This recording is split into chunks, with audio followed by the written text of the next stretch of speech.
Ground report में आपका स्वागत है। मैं हूं आपके साथ अभिलाषा गर्ग और हम मौजूद हैं जवाहर कला केंद्र में, जहां राज्य सरकार का 1 वर्ष पूरा होने के उपलक्ष्य में राज्य स्तरीय प्रदर्शनियों का आयोजन किया जा रहा है। हम मौजूद हैं पशुपालन, गोपालन एवं मत्स्य विभाग की स्टॉल पर। वहां हम जानेंगे कि इस विभाग के द्वारा क्या नया अपनी स्टॉल पर लाया गया है, क्या इनिशिएटिव्स आम जनता के लिए चलाए जा रहे हैं। हमारे साथ मौजूद है दीपशिखा शर्मा जी और जितेंद्र जी, जो हमें बताएंगे मुख्यमंत्री मंगला पशु बीमा योजना के बारे में। जी मैम। इसके अंतर्गत 21 लाख पशुओं का बीमा किया जाएगा और जो इनके मालिक होंगे उनका जनाधार कार्ड बना हुआ होना चाहिए, उनका मोबाइल नंबर आधार कार्ड से लिंक होना चाहिए। और ये योजना गाय, भैंस, भेड़, बकरी और ऊंट के लिए है और लॉटरी सिस्टम से ये चुने जाएंगे। ये लॉटरी सिस्टम से होगा। सर, आप इस योजना के बारे में क्या बताना चाहेंगे? मैम, इस योजना में 21 लाख कार्ड धारकों को लाभान्वित होंगे।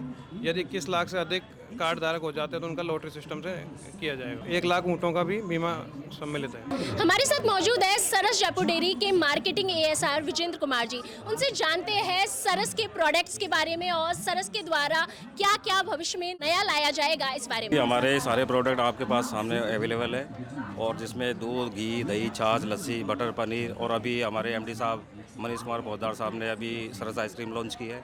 उसके उपरांत तड़का छाछ, पुदीना छाछ ये भी लॉन्च की है। काफ़ी रेस्पॉन्स मिल रहा है मार्केट में। इसके अलावा डेयरी बूथ और सरस पार्लर और एजेंसी का भी आवंटन का प्रक्रिया चल रहा है। ग्रामीण में भी दुग्ध उत्पादक का ज़्यादा महत्व बढ़ रहा है और मुख्यमंत्री दुग्ध उत्पादक के लिए 5 रुपये की जो अनुदान राशि है वो सीधे दुग्ध उत्पादक समितियों को सीधे अपने बैंक खाते में सीधा भुगतान किया जा रहा है। इसके अलावा जैसे ये लाडो योजना है, इसमें 1 लाख का बालिका की शादी के लिए 18 वर्ष से अधिक उम्र में होने पर यह लाभ दिया होगा। ठीक है।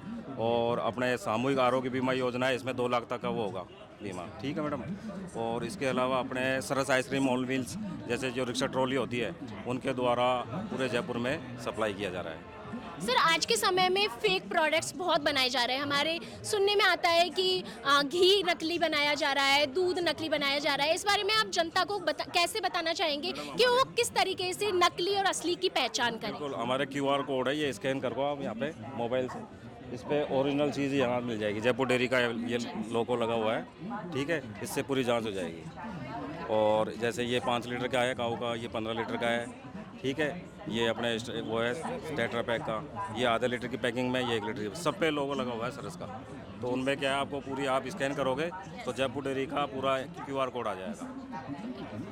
सर, राजस्थान में सरस के विक्रय के अलावा और कहां-कहां सरस अपने उत्पादों का विक्रय कर रहा है? मैडम, अभी पूरे राजस्थान में है हमारा सरस का सारा प्रोडक्ट और इसके अलावा आर्मी में हमारा टेट्रा पैक जा रहा है भरपूर मात्रा में। काफ़ी डिमांड है और ये बेस्ट क्वालिटी है, शुद्ध है, ओरिजिनल है। और ये क्या है, 3 महीने तक इसकी वो एक्सपायरी डेट होती है, ख़राब नहीं होता। जब खोलोगे तभी यूज़ करके आप काम में ले सकते हो, ख़राब नहीं होगा। बिना फ्रिज में कहीं भी रखे कोई दिक्कत नहीं, सेफ है इसका।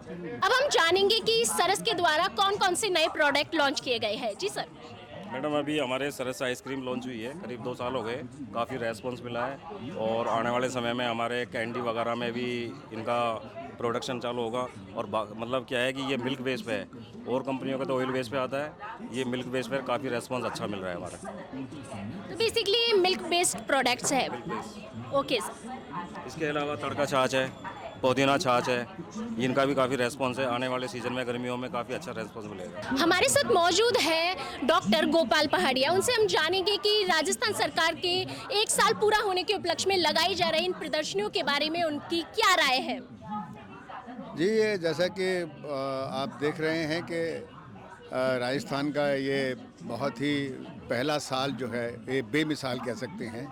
इस सरकार का 1 साल बेमिसाल और उसी के मद्देनज़र ये एग्जीबिशन सरकार द्वारा लगाई गई है और इसमें जो चीज़ें बताई जा रही हैं, जो जानकारी दी जा रही हैं, ये बहुत ही उपयोगी हैं। सरकार किस तरह कर रही है, क्या प्रावधान सरकार ने बनाए हैं और किस तरह की किसानों को, हमारे जितनी पशुपालन के जितने भी प्रेमी हैं हमारे, जिनका ये व्यवसाय है, जो इससे प्रेम करते हैं, उन सबको जो जानकारी दी जा रही है वो बहुत ही सराहनीय है, बहुत ही महत्वपूर्ण है। हमारे साथ मौजूद है मुकेश फौजदार जी। देखो, सरकार को समय समय पर ऐसी प्रदर्शनियां लगानी चाहिए। अभी आप जिस तरह खड़े हैं, ये पशुपालन विभाग है, हमारे जवाहर सिंह बेडम इसके मंत्री हैं और राजस्थान तो दूध के अंदर नंबर 1 है। और दूध अगर होगा तो निश्चित तौर पर यहाँ की जो नौजवान हैं, बच्चे हैं, वो बुद्धि उनकी तेज होगी, आगे बढ़ेंगे। तो दूध बहुत जरूरी है। और ये प्रदर्शनियां हर डिपार्टमेंट की हैं यहाँ पर। राजस्थान जो बीमारू प्रदेश था उससे निकल करके विकसित प्रदेश बनेगा। और भजन युग के अंदर, भजन लाल शर्मा जी के इस कार्यकाल के अंदर 5 साल के कार्यकाल, राजस्थान बड़ी ऊंचाइयों पर चढ़ेगा। चारों तरफ आप देखना हर डिपार्टमेंट के अंदर लोग खुशहाल रहेंगे। किसान यहाँ पर, उन्होंने कहा है कि मुझे 2027 तक हमको बिजली दिन में देनी है किसान को, क्योंकि आप जानते हैं किसान समृद्ध नहीं होगा तो ये देश समृद्ध नहीं होगा। तो किसानों का राजस्थान है, यहाँ पर चारों तरफ खेती करते हैं लोग, 75% आबादी देश में रहती है किसानों की। तो मैं यही कहना चाहता हूँ कि भजन लाल जी के इस युग में सभी जातियों को मिला करके काम होगा। मेरा नाम डॉक्टर प्रेम सिंह प्रजापति है। मैं असिस्टेंट डायरेक्टर पोस्ट पे मत्स्य विभाग में पदस्थापित हूँ। हम यहाँ पे स्टॉल लगाए हुए हैं राजस्थान सरकार की 1 वर्ष पूर्ण होने के अवसर पर, जिसमें सभी डिपार्टमेंट ने अपनी अपनी स्टॉल लगाई। उसमें उनमें से एक हमारे डिपार्टमेंट की स्टॉल लगी हुई है, जिसमें हम हमारे डिपार्टमेंट से संबंधित राजस्थान में मत्स्य पालन से संबंधित क्या क्या संभावना है उनके बारे में बताया जा रहा है। और डिपार्टमेंट के द्वारा राजस्थान के किसानों हेतु कौन कौन सी योजनाएं चलाई जा रही है, उनसे किसान किस तरह से लाभान्वित हो सकते हैं और कितना सब्सिडी दी जा रही है। और उसके बाद में किसान अगर अपना खुद का रोजगार स्थापित करना चाहता है तो उसमें अपना किस तरह से एम्प्लॉयमेंट के लिए, अदर्स के लिए भी किस तरह से योगदान दे सकता है। तो जैसे एक हमारी एक अम्ब्रेला स्कीम है प्रधानमंत्री मत्स्य संपदा योजना, जिसमें सब कंपोनेंट बनाए, जैसे फ्रेश वाटर के लिए और ब्रैकिश वाटर के लिए अलग बनाई है। फ्रेश वाटर के लिए इंडियन मेजर कार्प के जो पालन कर सकते हैं, दूसरा जो ब्रैकिश वाटर उसके लिए झींगा पालन कर सकते हैं, उसके लिए सब्सिडी ST SC के लिए 60% है, एंड लेडीज़ कोई भी वर्क की हो, और OBC और जनरल के 40% सब्सिडी दे है। इसी तरह से